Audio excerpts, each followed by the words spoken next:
और शनि का तो मैंने 30 माह होता है इनका एक राशि में, यानी 2.5 वर्ष को अगर आप कीजिएगा तो 30 माह का 2.5 वर्ष हो जाएगा। करके देख लीजिएगा।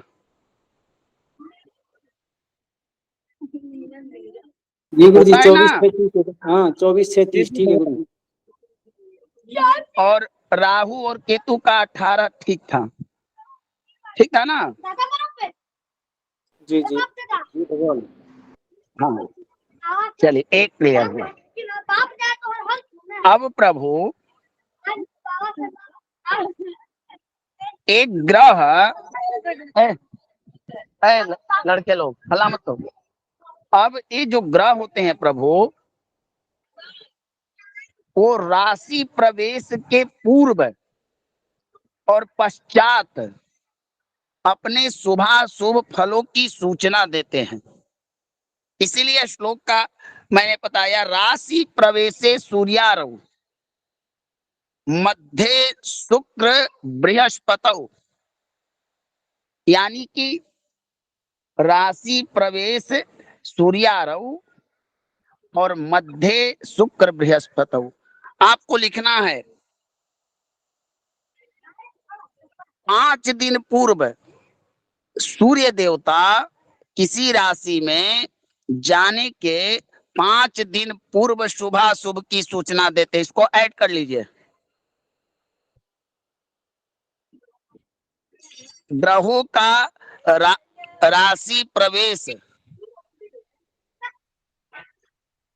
सूर्य किसी भी राशि में गोचर के 5 दिन पूर्व ही आपको शुभ अशुभ प्रभाव दिखाने लगते हैं। समझ में आ रहा है हरिकिशन जी? जी भगवान, आ रहा है भगवान। साक्षी जी आपको समझ में आ रहा है? अनुज जी? हाँ हाँ जी गुरु जी। अनुज जी नहीं है? जी भगवान, जी भगवान। जी गुरु जी जी। समझ में आ रहा है? ऋषि जी वगैरह सब लोग समझ में, मैं क्या बता रहा हूँ समझ में आ रहा है आपको? जी गुरु जी, जी जी आ रहा गुरु है, जी, समझ में आ रहा है। थोड़ा मार्केट में हूँ मैं। ठीक है, मार्केट में है तो घर आकर के नोट्स बना लीजिएगा और इसको मस्तिष्क में बिठाइए। एक ज्योतिषी जी के जी गुरु जी। लिए, एक ज्योतिषी के लिए आवश्यक है, घटनाओं का आकलन करने में बड़ा सहायक होता है। चलिए इसको पूरा किए, उसके बाद फिर दूसरा चैप्टर। चंद्रमा राशि के अंत में फल बताते देते हैं। 2.25 दिन पूरा होता है तब इनका फल प्रकट होता है।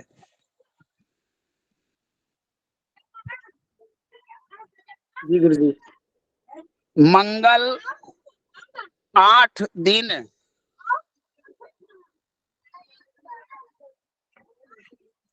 फल देते हैं सूर्यारव पूर्व में।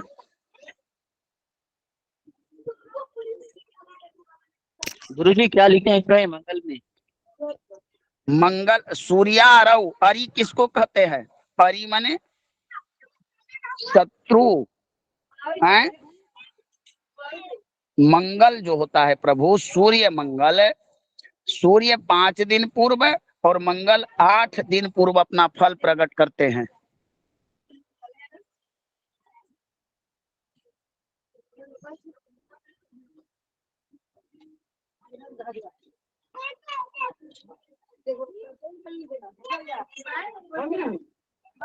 जी गुरु आगे बोलिए।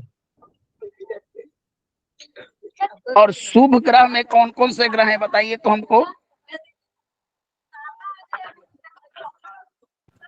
गुरुजी शुक्र और बृहस्पति। गुरु बुध जो होता है प्रभु, आपने देखा होगा जब आपने ग्रहों का काल बल पढ़ा था पंचांग में, तो बुध सदैव बली होता है ना? जी गुरुदेव। हाँ, तो बुध का जो फल होता है वो आदि मध्य अंत तीनों अवस्थाओं में होता है। बुध के बाद इसको पूरा कीजिए।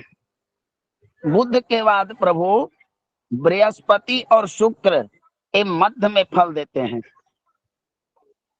राशि प्रवेश करने के मध्य में।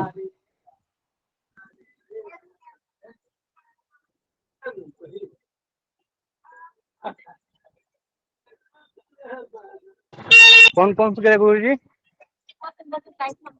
गुरु गुरु और शुक्र जो होते हैं वो मध्य में 2 महीने फल देते हैं गुरु, और 7 मास होता और 7 दिन फल देते हैं शुक्र। जी।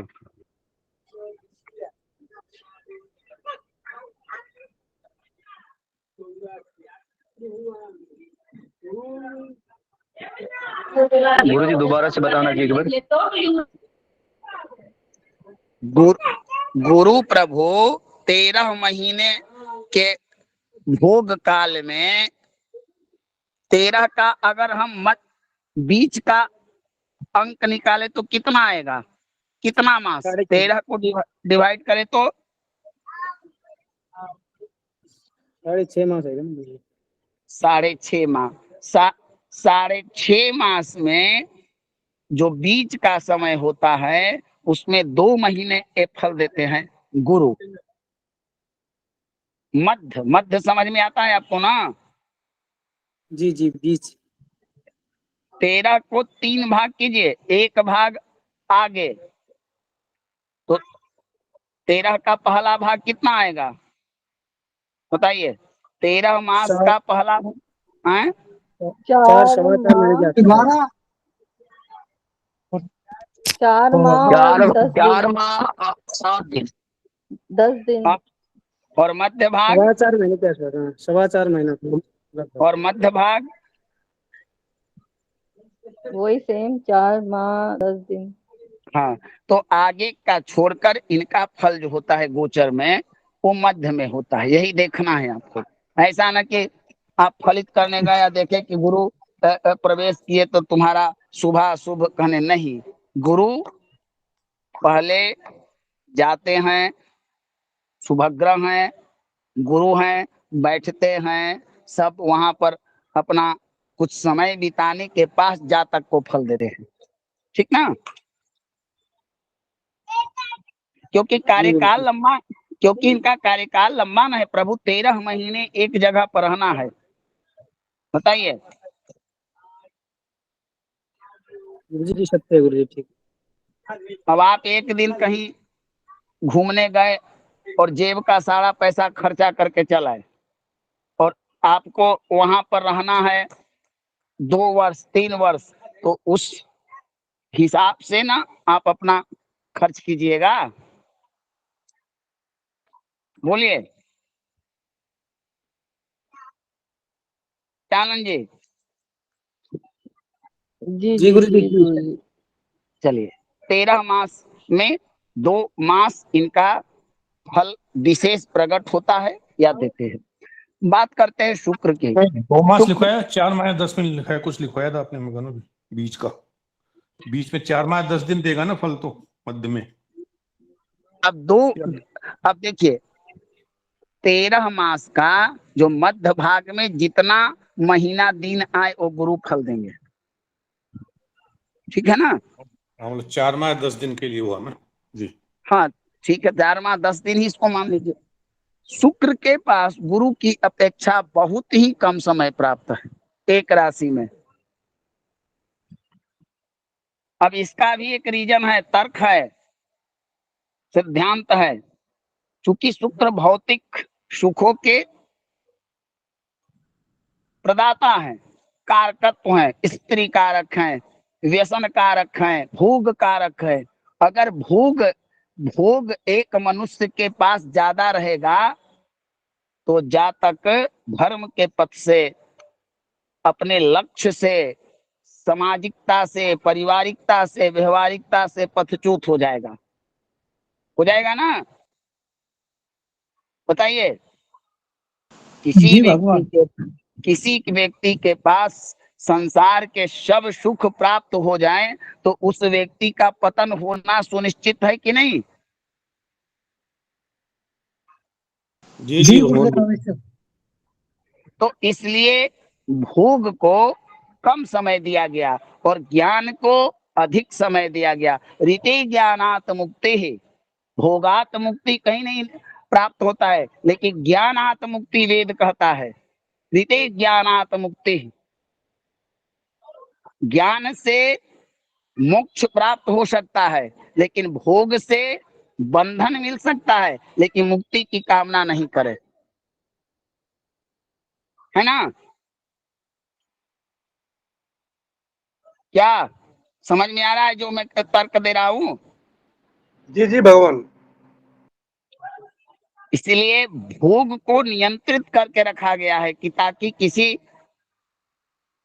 को अत्याधिक अति सर्वत्र वर्जय, इसीलिए इनको कम महीने ही दिया गया है। अब सूर्य को भी राजा हैं, देखिए बड़ी मर्यादा के साथ ग्रहों का और मानवीय जीवन पर ग्रहों का आकलन व्यवस्थित किया गया। अब सूर्य राजा हैं, लेकिन उनको भी लंबा अवधि नहीं दिया गया है, क्योंकि एक राजा अगर किसी राष्ट्र पर या किसी देश का अत्याधिक राज करेगा तो राजा में धृष्टता, दुष्टता, व्यसना इत्यादि कुप्रभाव आ जाएंगे। आते हैं कि नहीं, बताइए? जी भगवान। इसलिए दीर्घकालिक उनको नहीं दिया गया। सूर्य राजा भी हैं, लेकिन उनको भी 1 मास तक ही एक राशि का भोग दिया गया। लेकिन गुरु को क्यों, और गुरु की अपेक्षा शनि को क्यों? क्योंकि न्यायाधीश हैं। न्याय करने के लिए धैर्य चाहिए, समय चाहिए, हर चीजों पर आकलन करके ही आप न्याय कर सकते हैं। अगर न्याय की प्रणाली में अगर थोड़ा भी चूक होता है तो समझिए कि महा अपराध होता है। न्यायाधीश को बड़ा उच्च यमराज जो हैं, आपने कभी सुना है कि यमराज से कभी चूक हुआ है, चित्रगुप्त से कभी चूक हुआ है, या चित्रगुप्त के जो गुप्तचर श्रवण इत्यादि जो हैं खुफिया विभाग, इन लोगों से चूक होती है?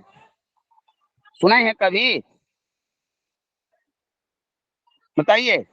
नहीं गुरुदेव। नहीं, इसीलिए लंबा अवधि गुरु और शनि को दिया गया। दोनों ही आध्यात्मिक हैं।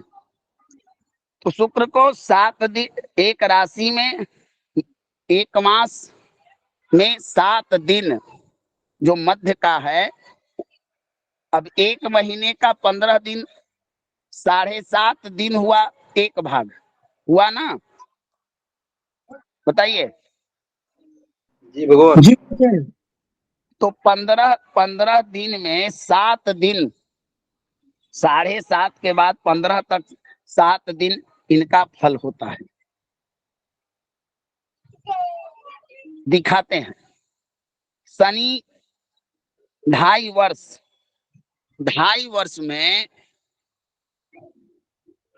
6 मास के फल देते हैं, जिसमें 7.5 ढैया ये सब आ जाता है। और राहु केतु 18 महीने एक राशि का भोग करते हुए अंत में 2 मास फल देते हैं। क्लियर है आप लोगों को? जी भगवान। गुरुजी शनि का कितना बताया आपने? 30 मास में अंत के, अपने भोग के अंत वाला जो 6 मास होता है उसमें फल देते हैं। आपने सुना होगा कभी कि शनि की ढैया या 7.5 एक चढ़ती होती है, एक उतरती होती है। यानी एक चढ़ता हुआ होता है और एक खत्म होता हुआ होता है ना? बताइए। जी गुरुजी। यही चीज है।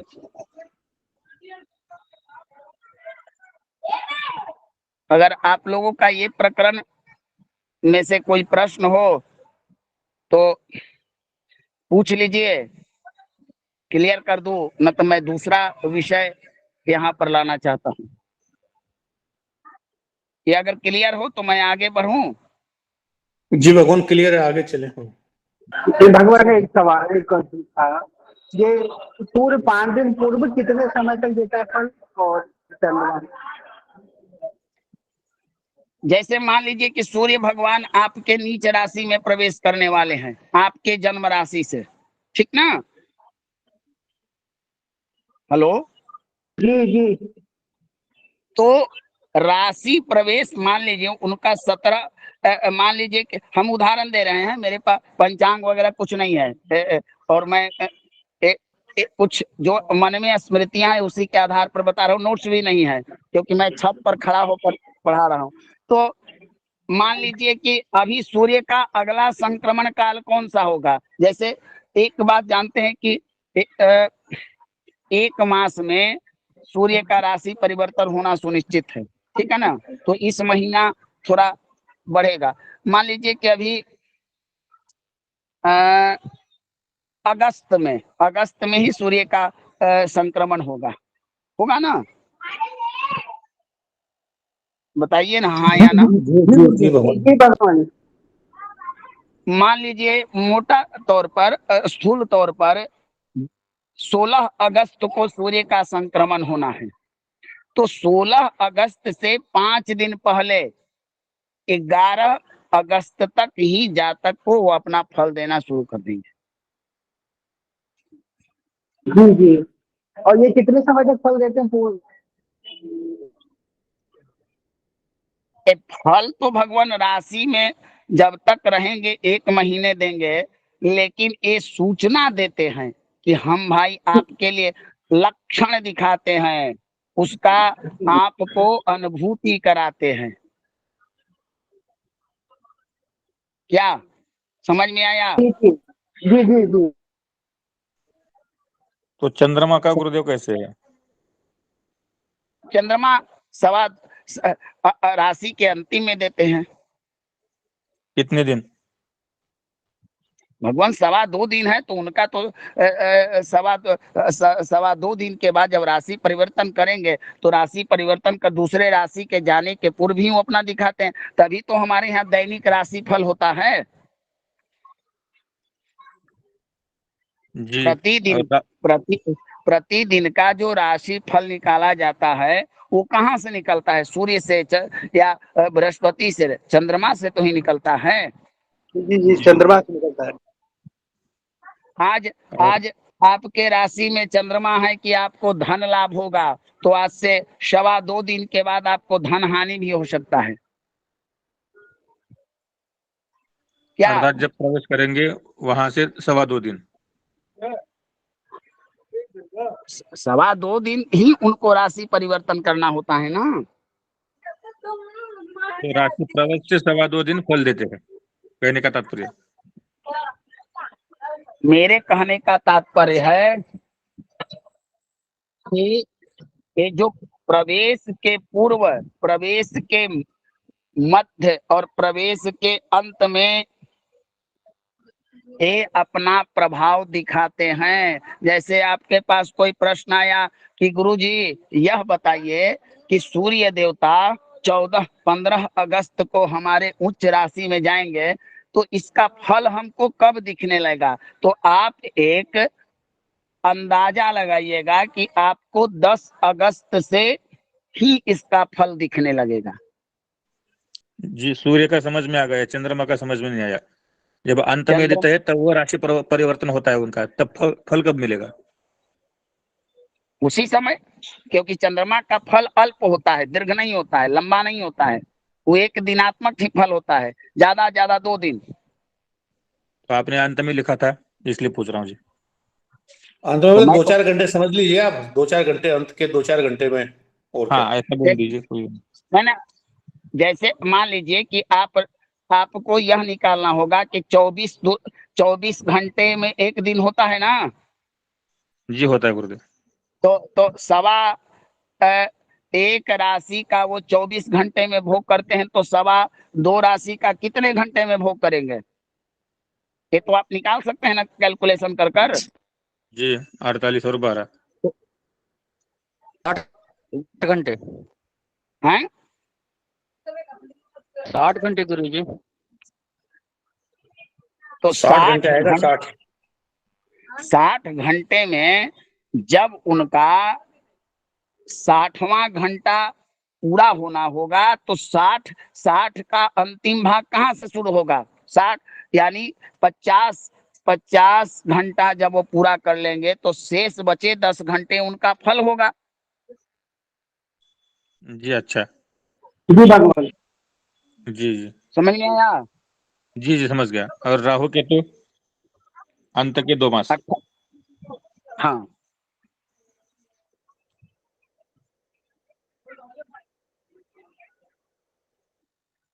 अगर क्लियर हो तो मैं आगे बढ़ू, नहीं तो आज की कक्षा इसी पर खत्म हो जाएगा।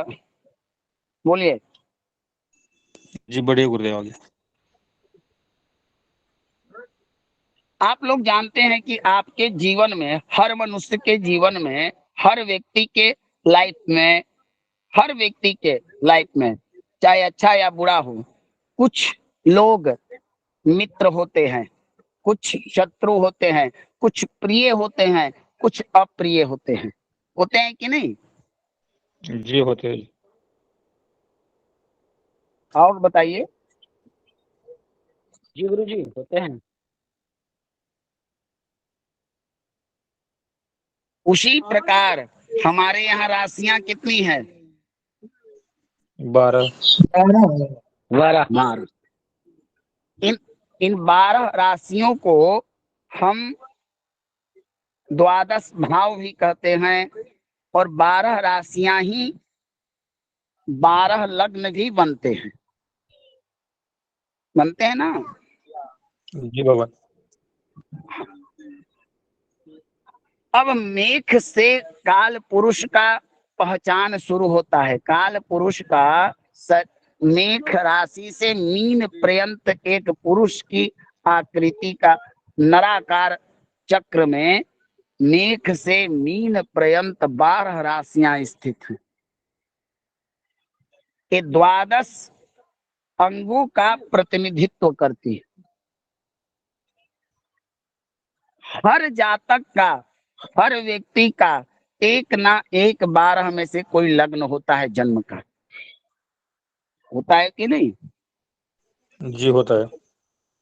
और 12 लग्नों में अपना अपना विभिन्न प्रकार के प्रभाव होते हैं।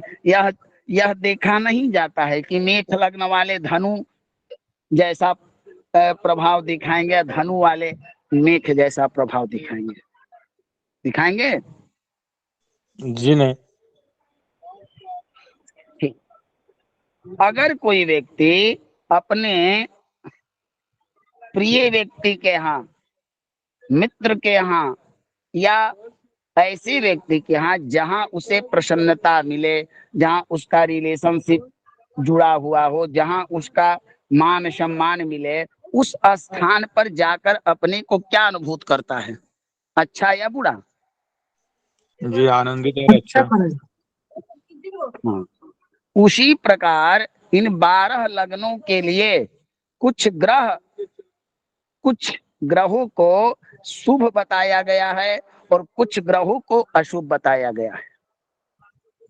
जैसे आपके जीवन में राघवेंद्र जी के लिए हो सकता है हरि किशन जी से शत्रुता हो, मित्रता हो, दोनों ना हो तो संभाव हो, ना मित्रता ना शत्रुता हो। ठीक ना? तो यह ज्योतिष में एक बड़ा इंपॉर्टेंट चैप्टर होता है, बड़ा महत्वपूर्ण होता है एक ज्योतिषी को जानने के लिए।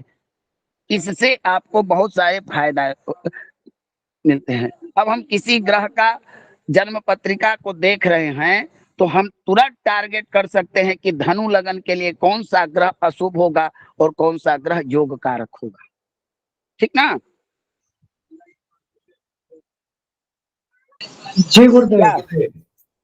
जी तो जी आज हम इसी विषय को पढ़ने जा रहे हैं।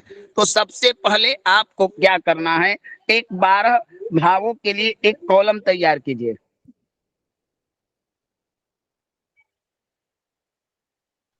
गुरुदेव कुंडली बनानी है, क्या बनानी है? नहीं, एक कॉलम बनाना है। एक कॉलम का अर्थ होता है एक आप एक रेखा ऊपर से खींचे, एक दाहिने दाहिने से बाएं की ओर लंबा। जी बना दिए भगवान। अब उसके 12 भाग कीजिए, 12 भाग। जैसे देखिए, पहला में लिखिए ग्रह, पहला में लिखिए ग्रह। इससे नीचे 12 भाग करने हैं भगवान, ऊपर से नीचे 12। 12 राशियों को लिखिएगा ना प्रभु, मेष वृष मिथुन कर्कशी, ऐसे करके 12 लिखना होगा ना। जी भगवान भगवान। ऊपर से नीचे करना है या दाएं से बाएं करना है, ये पूछ रहा हूँ। नहीं, आप जैसे लिखे लिखे ऐसे लिखिए। एक लिखिए मेघ, एक लकीर दीजिए, मेघ का कॉलम बनाइए। एक वृषभ का बनाइए, एक मिथुन का बनाइए, एक कर्क का बनाइए, ऐसे करके हरि किशन जी। जैसे दशा चार्ट बनाते हैं ना प्रभु आप लोग,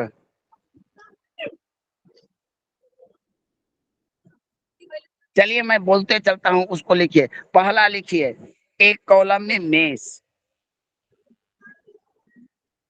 12 राशियों को लिख लीजिए, उसके बाद हमको सूचित कीजिए।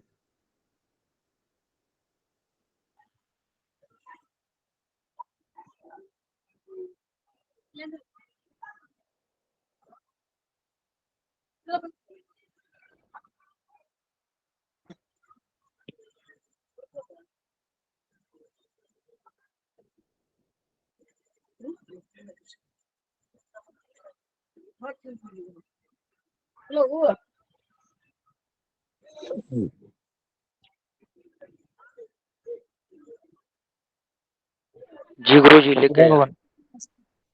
अब लिखिए, मेष लग्न में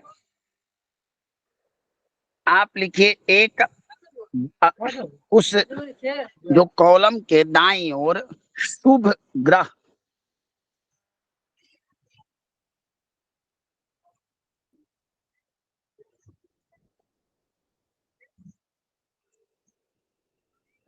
जी गुरुदेव।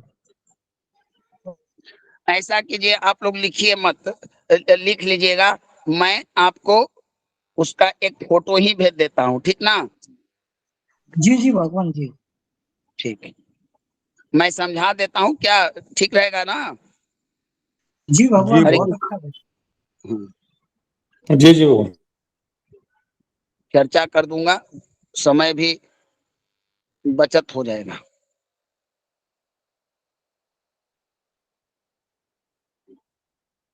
ग्रुप में गया क्या? स्क्रीन शेयर करूं, जैसा कहिए आप लोग। गुरु जी आप उसकी फोटो भेज देना, बाकी आप चर्चा कर लीजिए गुरु जी इस पे ना। स्क्रीनशॉट कर लीजिए, हम स्क्रीनशॉट ले लीजिए।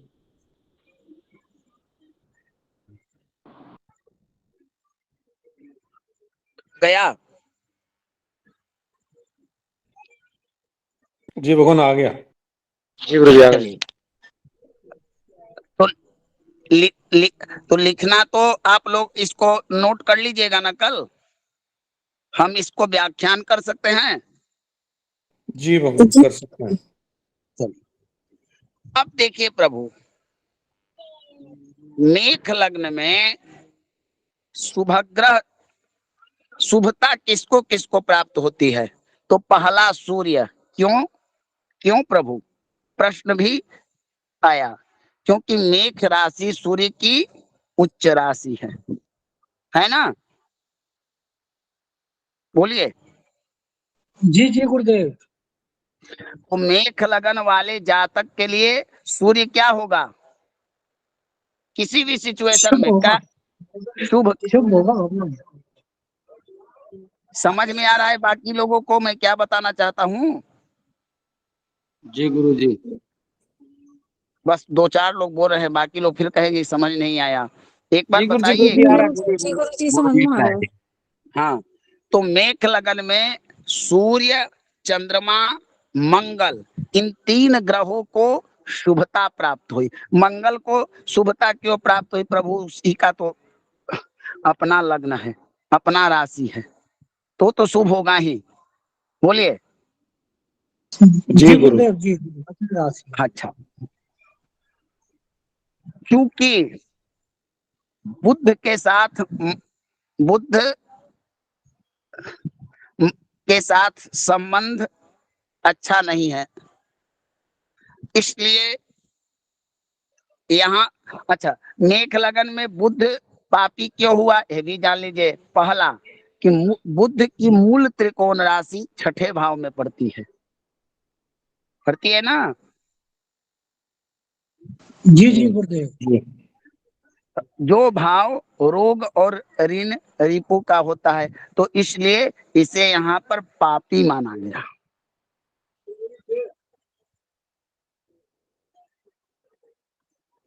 माना गया ना। जी गुरुदेव। बुद्ध के बाद गुरु को कारक क्यों माना गया, इस पर विचार कीजिए। तो गुरु का मूल त्रिकोण राशि कौन सी है? धनु गुरुजी। धनु धनु गुरुजी। लग्न से धनु भाग्य स्थान में पड़ता है। त्रिकोण का स्वामित्व प्राप्त होने के कारण और मंगल से गुरु के संबंध अच्छा होने के कारण गुरु को योग कारक माना गया, यानी शुभ, है ना। जी भगवान। है कि नहीं प्रभु? जी गुरुजी। गुरुजी थोड़ा थोड़ा अब बताएं, थोड़ा समझ में नहीं आया।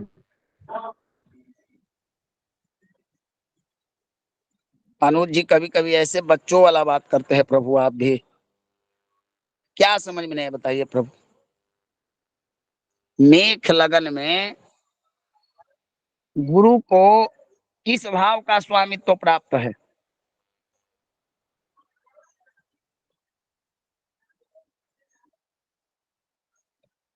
बताइए अनुज जी। जी गुरुजी। किस भाव का स्वामित्व प्राप्त है?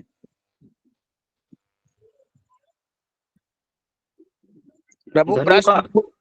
प्रभु प्रश्न पूछ देते हैं, अगला लोग भी।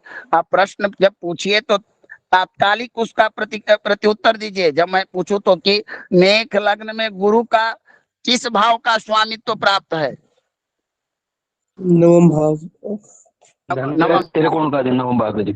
तो नवम भाव और मंगल और गुरु में जी। शत्रुता है, मित्रता है, क्या है?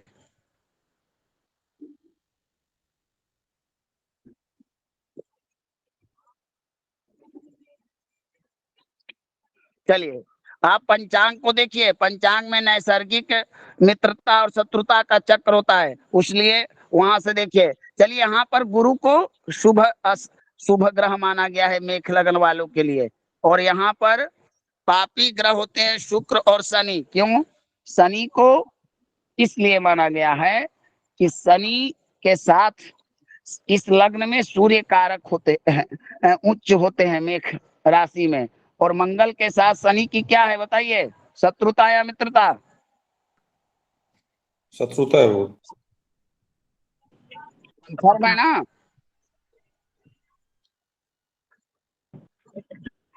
इसीलिए मैंने आप लोगों को कहा था कि पंचांग अवश्य रखना चाहिए। चलिए जो भी हो, शत्रुता हो या शनि अशुभ है इस लग्न के लिए।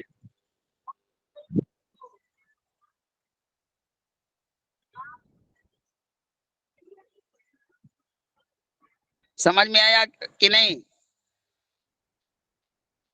जी गुरुजी समझ में आ गया। आ गया। शनि के साथ मंगल का क्या है रिलेशन, बताइए, शुभ या अशुभ है? अशुभ है गुरु। अशुभ रिलेशन। अशुभ गुरुजी। चलिए अब देखिए, गुरुजी शुक्र शुक्र का बताएंगे एक बार जी। भगवान शुक्र को द्वितीय सप्तम स्थान का स्वामित्व प्राप्त है।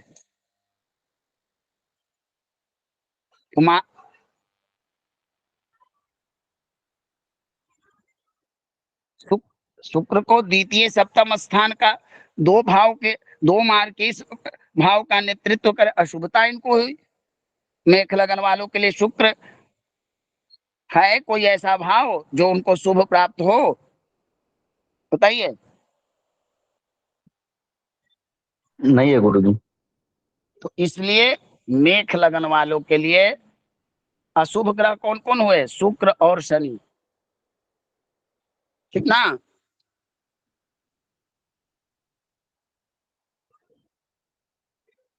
जी गुरुदेव। और बुध भी।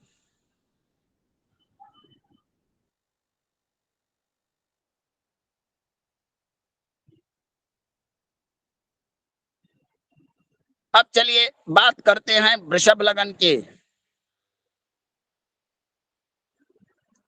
वृषभ लगन में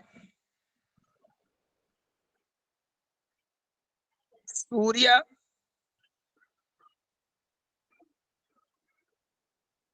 बुध, 2 ग्रह और शनि 3 शुभ होते हैं।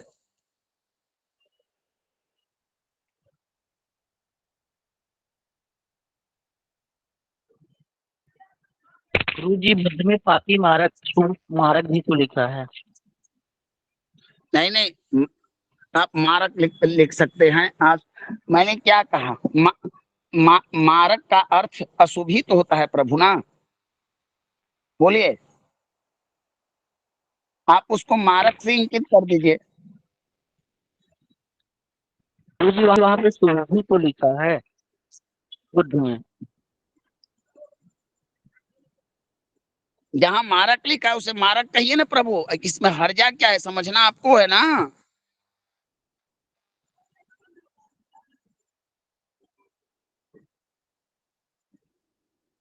आप देखिए, पहले चक्र को समझिए। जहां उन्होंने मारक लिखा है उसके पूर्व पापी भी तो कहा है। बोलिए। जी भगवान, बिल्कुल सही है। चक्र तो अब इसी तरह से पूरे 12 लग्नों में सब ग्रह एक दूसरे लग्न में किसी में अच्छे हैं तो किसी के लिए बुरे हैं। यह आपका होता है द्वादश लग्नों के लिए अशुभ और शुभ ग्रह ज्योतिष शास्त्र में फिक्स किए गए हैं।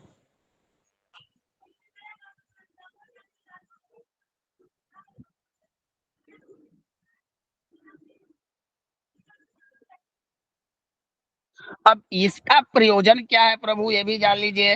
अब यही आपको बताएगा कि मेष लगन में, मेष राशि में जब सूर्य भगवान गोचर करेंगे तब यही से पता चलेगा कि वह मित्र गृह में प्रवेश कर रहे हैं या शत्रु गृह में प्रवेश कर रहे हैं। तो इसी के आधार पर अपना फल कथन होगा।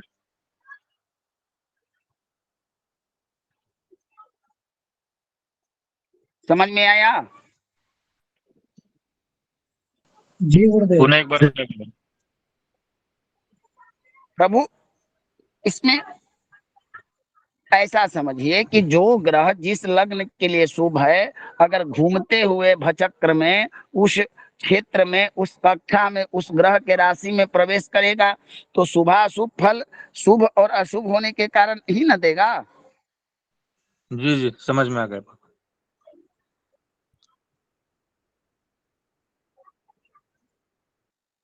और कोई ऐसा व्यक्ति हो जिसे ये प्रकरण समझ में ना आ रहा हो? गुरुदेव, मिथुन राशि, मिथुन लग्न में कोई योग कारक ग्रह नहीं होता क्या?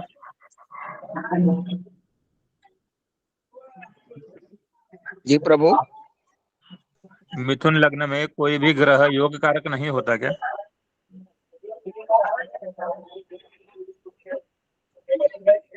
अब मिथुन लगन की कुंडली में कोई ऐसा ग्रह नहीं होगा योग कारक, तो ऋषियों ने उसे नहीं दिया है।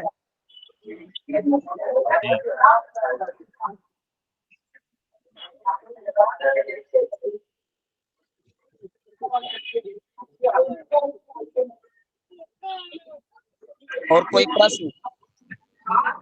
जी भगवान, ये वृष लगन में बुध शुभ भी है मारक भी है। भगवान चक्र बना। अब आप लोग ऐसा कीजिए, मारक क्यों है और शुभ क्यों है, ऐसा देखिए पहले। उसके अब वृषभ लग्न में देखिए, वृषभ लग्न का चक्र बनाइए, इसको किन किन भावों का स्वामित्व प्राप्त है, शुक्र से क्या रिलेशन है।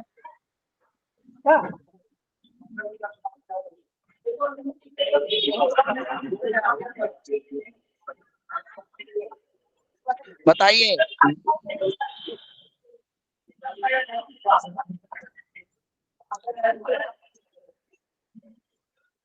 वृषभ लग्न में द्वितीय भाव का प्रतिनिधित्व बुध कर रहा है कि नहीं।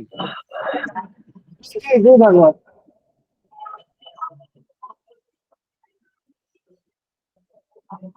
बोलिए।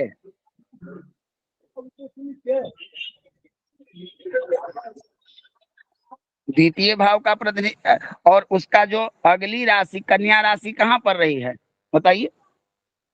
जी पंचम में। तो पंचम में त्रिकोणेश होने के कारण शुभ हुआ कि नहीं। जी शुभ हुआ। समझ में आ गया, समझ में आया प्रभु। जी ये मारक भी समझती है, मारक कैसे बनाएगा। द्वितीय और सप्तम भाव का स्वामी मारकत्व को प्राप्त करता है। जी जी।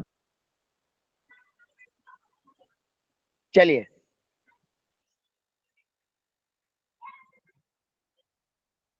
और कोई चक्र संबंधित कोई प्रश्न हो तो पूछिए।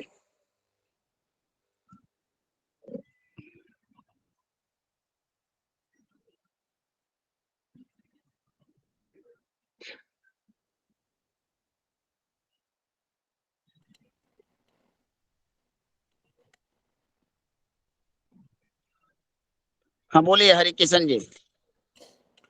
भगवान ये वृष राशि में सूर्य शुभ कैसे हो गया उसके लिए, क्योंकि वो तो वृष राशि के तो शत्रुता है ना उसकी, तो शुक्र की और सूर्य की। सिंह राशि कहाँ पड़ेगी प्रभु। चतुर्थ भाव में, केंद्र भाव में, चतुर्थ में। केंद्र में। तो केंद्र का स्वामी प्राप्त हुआ ना। लेकिन वो शुक्र के साथ तो शत्रुता हुई ना उनकी भगवान। लग्न के स्वामी के साथ तो शत्रुता है ना, लग्न से तो शत्रुता है ना उनकी। यहाँ पर एक चीज और देखा जाता है कि ऐसा ग्रह जो शुक्र के, अब ऐसे सूर्य और शुक्र में मित्रता है, तो इस सिचुएशन में ग्रह को हम न शुभ मानते हैं न अशुभ मानते हैं, तटस्थ ग्रह की संज्ञा दी गई है, तटस्थ। ठीक ना। ठीक है वो, ठीक है जी।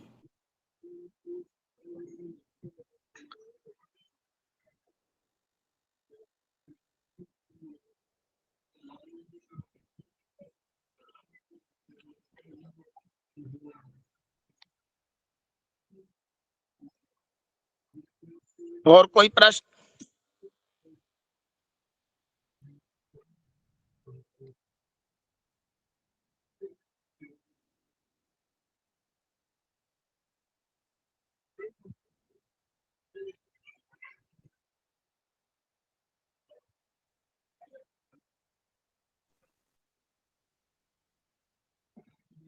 नहीं है गुरु जी किसी का वर्ष।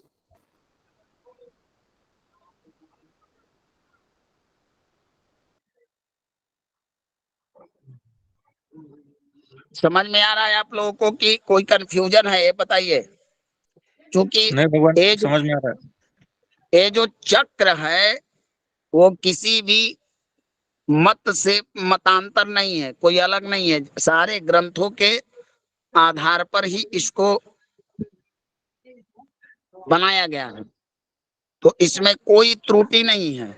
अब आप चिंतन करके संशय करके, जैसे आपने कहा कि वृषभ लग्न में शुक्र के प्रभु सूर्य जो होता है वो इंद्र का स्वामित्व उसको प्राप्त हो गया, उसको शुभता आ गई।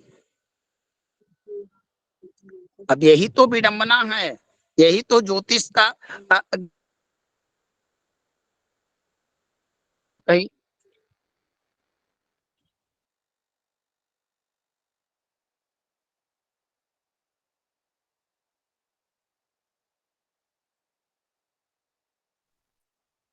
सुबोध जी रिकॉर्डिंग बंद करे भगवान। 5 मिनट में बंद कर रहा हूँ ना, बस पहुंचने वाला हूँ मैं। होस्ट बना दीजिए, मैं अभी रिकॉर्डिंग बंद कर दूंगा।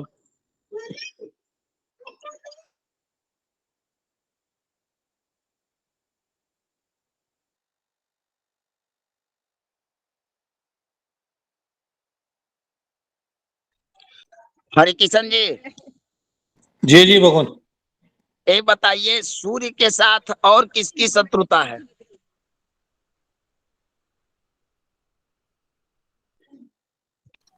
सूर्य के साथ शनि की शत्रुता है। तुला शुक्र की लगन है। में शुक्र, तुला लगन में सूर्य को क्या दिया गया?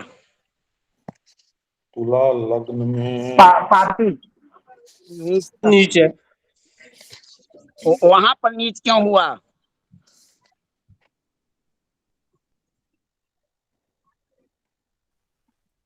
वो शुक्र की राशि है ना भगवान। गुरुजी लगन में बस कह रहे हैं, राशि में कह रहे हैं आप? नहीं, ये बताइए सूर्य, सूर्य का मतलब सिंह राशि, सिंह राशि तुला लग्न में कहाँ पड़ेगी? गुरुजी एकादश तुला भाव लग्न में। में 11वें भाव में पड़ेगी, एकादश भाव। एकादश भाव को किस भाव से हम नाम पुकारते हैं? त्रिषडाय होता है। लाभ भाव। अब समझ में आया, आपका निवारण हुआ कि एक ही लग्न के दो स्वामी हैं, लेकिन स्थान के प्रधानता के कारण एक लग्न में शुभता प्राप्त करते हैं और एक में अशुभता। जी ठीक है जी। समझ में आया? हाँ आया भगवान, अभी आ गया। जगह के स्थान का फर्क है उसका।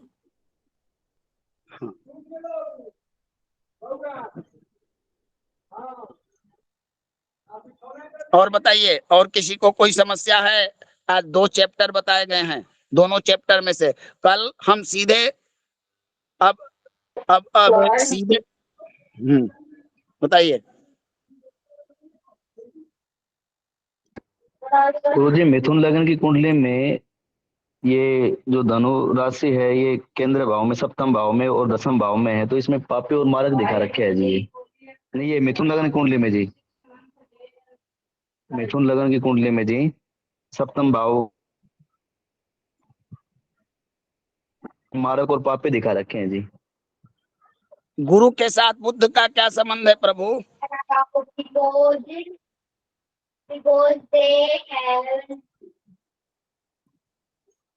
लग्नेश के साथ गुरु की संबंध स्थापित करके बताइए हमको राजेश जी। गुरु के साथ बुध शत्रु हैं। बस तो केंद्र भाव तो प्राप्त है गुरुजी इनको। तो दो केंद्रों के स्वामी न हुए प्रभु? जी गुरुजी।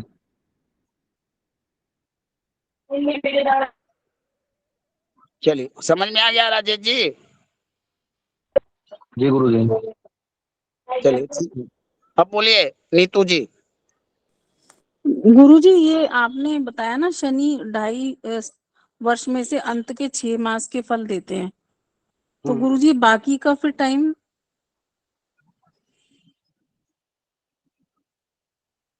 मैंने बताया कि ग्रह जो हैं अपना फल देने का एक लक्षण दिखाते हैं, एक आपको इंडिकेट करते हैं। तो कुछ ग्रह हैं जो राशि में प्रवेश करने के पूर्व, कुछ मध्य में, कुछ अंत में फल दिखाते हैं। जैसे नीलम रत्न माना जाता है, नीलम रत्न धारण करने के पूर्व उसका परीक्षण होता है जातक को।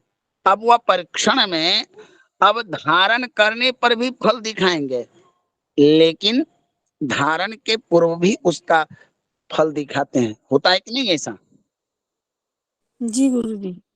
तो उसी प्रकार कोई भी ग्रह राशि प्रवेश करने पर तुरंत कुछ आगे फल दिखाते हैं, कुछ मध्य में फल दिखाते हैं, और कुछ जिनकी लंबी अवधि है वो 6 महीने तक अपना पूरा फल दिखाते हैं।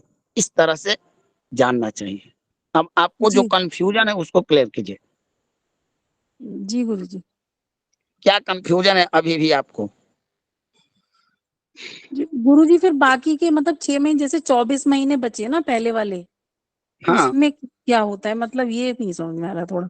उसमें फल देते हैं, वो अपना फल देते रहेंगे, लेकिन इस जो 6 मास होगा उसमें विशेष फल इनका प्राप्त ओ होता है। जी जी जी जी जी जी गुरुजी।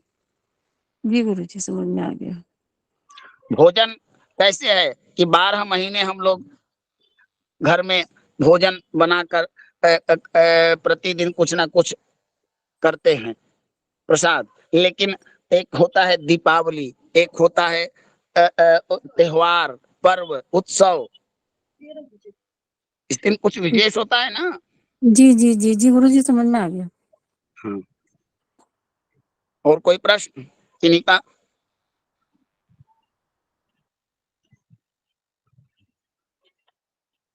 किन्हीं का कोई प्रश्न नहीं है आनंद जी? नहीं है गुरुजी। चलिए, कल हमारा चैप्टर होगा